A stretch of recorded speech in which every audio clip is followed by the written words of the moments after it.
Let's just get some insight into the state of sterling with Bilal Hafeez. He's global head of FX strategy at Deutsche Bank. First of all, I want to ask you a more general question about the spending review and about whether or not these cuts are going to threaten the recovery. Well, I think the cuts are quite aggressive. In fact, the overall fiscal consolidation in the UK makes it the most aggressive in the G10 world. And so I think in the end it will have an impact on the economy. There are some differing opinions about the long-term impact, but in the next year or so it clearly will have a negative impact at a time when the UK recovery has started to falter. So I think this is really a big issue that policymakers in the UK will have to face, the impact of this on growth. With that in mind, what are the prospects for more QE at this point? Well, I think the chances are increasing, and the Bank of England have been quite open about being accommodative of these consolidation to make it easier for the government to push these through. So I think the odds are increasing as each week goes on, and I think after the US, the UK clearly is the next in line to do QE. What does that mean for the pound? Well, in general, it's bearish for the pound. You know, we are generally bearish for the pound against most crosses. The fact that the UK has very high inflation, extremely low interest rates, and this aggressive fiscal consolidation coming down the line, which will impact its growth, makes it one of the least attractive currencies in the developed world. Talk to me about the divergence, the policy divide between the Bank of England and the European Central Bank.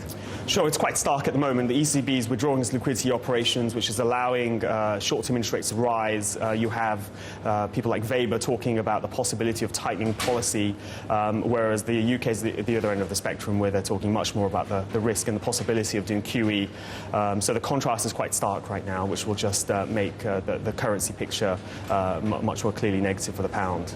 You're bearish on the dollar as well? We are bearish on the dollar.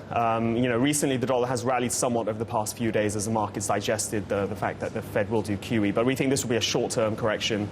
Again, you know, the stark contrast between the ECB and the Fed will keep the pressure on the dollar into year-end. What are your expectations of the upcoming G20 summit in South Korea? Well, there's big focus on this, of course, in the context of the so-called currency wars. I think in the end there won't really be any accord whatsoever. I think the interests of all the different players in G20 are quite different. So I think in the end there won't really be any major accord, any major policy developments from G20. There will, of course, be lots of talk and chatter around the event itself, with everyone talking about how their policies are appropriate for their own countries. But in the end, I think we'll see a continuation of what we've had over the last few weeks. And what will the fallout be from this lack of cooperation and agreement? Well, I think in the end we'll see a continuation of many emerging market countries trying to stop capital inflows by raising taxes, liberalizing capital outflows and intervening. So we'll see that continue. And one of the ironies here is that the pressure on the euro will probably increase somewhat, as that's one of the currencies where there isn't any capital controls. And so the pressure valve will probably be the currencies that have less restrictions on capital inflows. So your expectations for the euro next year against the dollar? Yeah, so for the euro for the next 3 to 6 months, we're looking for euro to go up towards 145, possibly even 150, due to the QE and this combination of capital inflows being more restricted into emerging markets.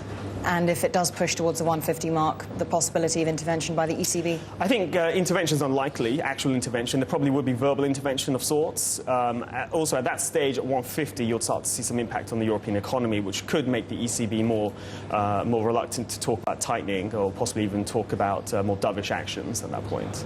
You know, everybody wants a cheap currency right now.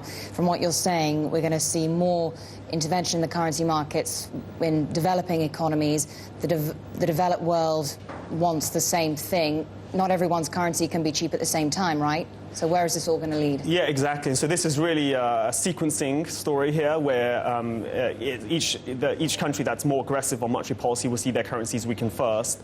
But then as currency strength manifests itself in other economies, and those central banks start to then talk about easing, then you'll see those currencies weaken. So I think within the developed world, you'll see this sort of yo-yoing of currencies, which will be a function of central banks' actions.